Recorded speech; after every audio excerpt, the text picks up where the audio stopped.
And what up, Bills Mafia?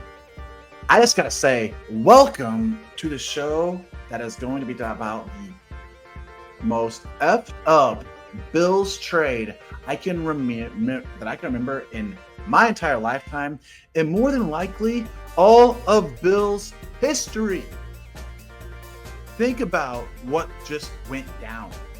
The Buffalo Bills traded Stefon Diggs right here to the Houston Texans, plus a 6th-round pick this year and a 5th-round pick next year for a 2nd-round pick next year, not even this year.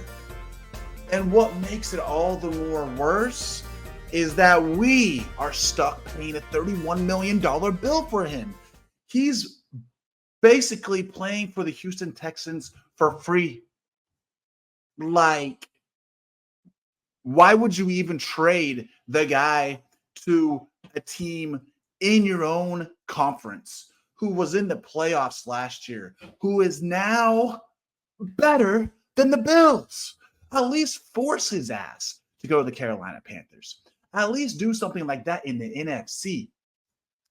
And I would have been fine, cool, if we traded Diggs, that's fine. But not this year. Not this year. We do that next year. You want to know why? Because this is the year, 2024 is the year that I've been saying we're going to win the Super Bowl. We're going to win the Super Bowl this year. I didn't feel it last year because we had Ken Dorsey as our offensive coordinator. So obviously we weren't going to go very far with him. But this year, the goal could have been Super Bowl. And you know why that is? Because we got lucky and we got Dalton Kincaid in the draft next year. Set the all-time receiving record for a Bills tight end or receiver. We had James Cook finally go off. Josh Allen's a beast. We got Joe Brady as our offensive coordinator who actually knows what the hell he's doing. We got rid of Gabe Davis. No more relying on somebody who isn't as good as we hoped he'd be. And we'd have Diggs. And what was going to catapult us into the Super Bowl was drafting a number 1 wide receiver this year in the draft. And what could have been is we had 11 picks going into this draft. So we had all the capital in the world to trade up and grab pretty much whatever wide receiver we wanted. Maybe not the top 3, but we could have gotten a good one. And this is the best wide receiver draft class to come out in who knows how long, a long time. So we would have had Diggs, would have had somebody to help take the pressure off him. We would have had another actual superstar, stud receiver replacing Gabe Davis with tight end threat over the middle. James Cook running the ball, Josh Allen running the ball. And guess who else we added? Curtis Samuel. Like, even if Curtis Samuel, he's 27 years old. He's still a young pup. He's still good. He's still in his prime. He's good. He's good. He'll be great.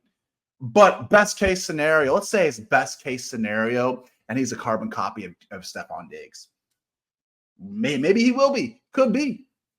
We could have had him plus Stefon Diggs plus a number 1 wide receiver and not had to pay $31 million for him to be on an enemy team we're going to face in the playoffs. What makes me absolutely sick is that we could have had a Super Bowl last year. You know what it would have taken? DeAndre Hopkins for a measly $15 million. We were so close to beating the Chiefs, who then went on to beat the Brock Purdy-led San Francisco 49ers. We could have done that with DeAndre Hopkins. But instead, what we did is we're paying 31. What's funny is we could pay $31 million not to have Diggs on our team to actually play for an enemy rival over there. And we'll pay $31 million for Diggs not to be on our team, but we won't pay $15 million for DeAndre Hopkins to be on our team.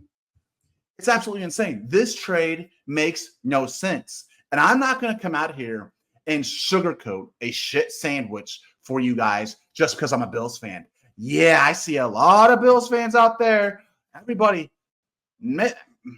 a lot of people trying to find the positive side of this, trying to say this and that and that. No, there is not.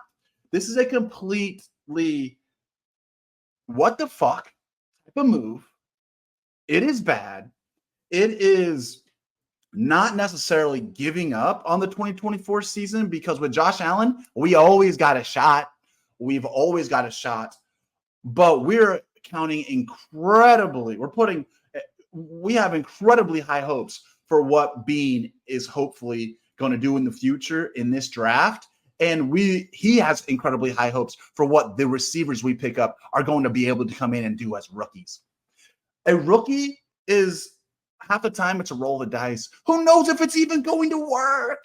We're taking a 1,000-yard receiver, over 100 catches, had the most receptions in the NFL last season, and we're giving them to another rival team.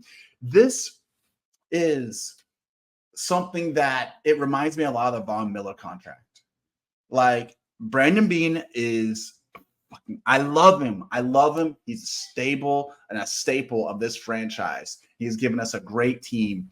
But Brandon Beane, baby, don't turn into a box of chocolates, bro. Don't turn into that box of chocolates where you got that's a great piece. That's a great piece. Oh, that was delicious. And then all of a sudden you put that cherry coconut chocolate, dark chocolate in your mouth. You take a bite and you're like, what the hell was that?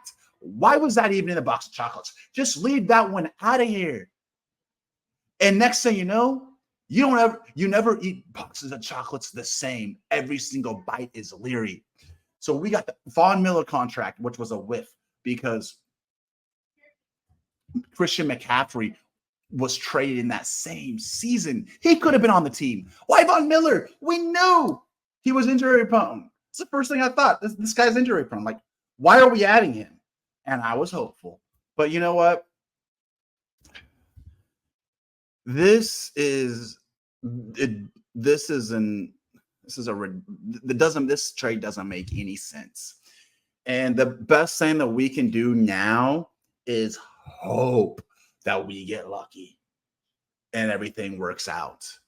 But what keeps sticking in my craw is that, everything can play out perfectly, but we could have also had Stefon Diggs on the team and not being paying him $31 million to play for another team. Like, no matter what it all comes back to, I'll find the positive side of it. But still, he could be on the team this year and we saved the money. And we would have saved actually $3 million. We're going to see how this plays out. It's not ever going to get better in my book. I mean, we don't have the cap space to go pick up a T. Higgins, a Justin Jefferson, a Brandon Ayuk from the 49ers. And anyways, I wouldn't want to do that anyways. Do you want to just bring in another wide receiver and it cost you $25 million a year? No. Our goal here is to get right with the salary cap so eventually we can go poach those people. And wide receivers are not necessarily somebody you want to just stick a hook to and bring in and pay because they're one of the highest paid positions in the NFL. Those are the positions that you want to draft.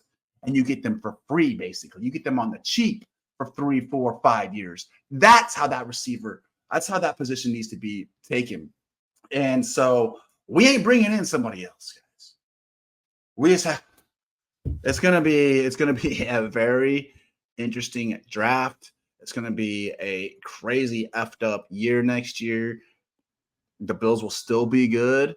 And this was just an emotional move by Brandon Beane.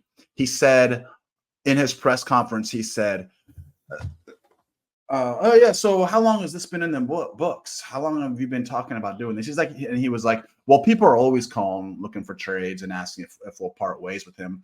But the talks started happening this week. So immediately after Diggs sent that tweet saying, you sure if whether Josh Allen would be Josh Allen without Stefon Diggs, bam,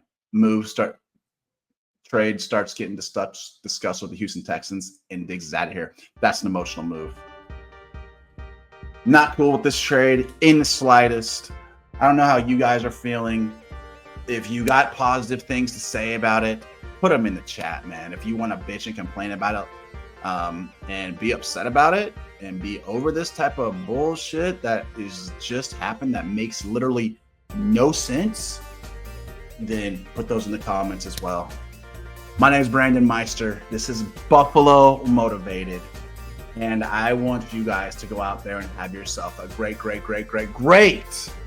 beautiful day today. Go Bills.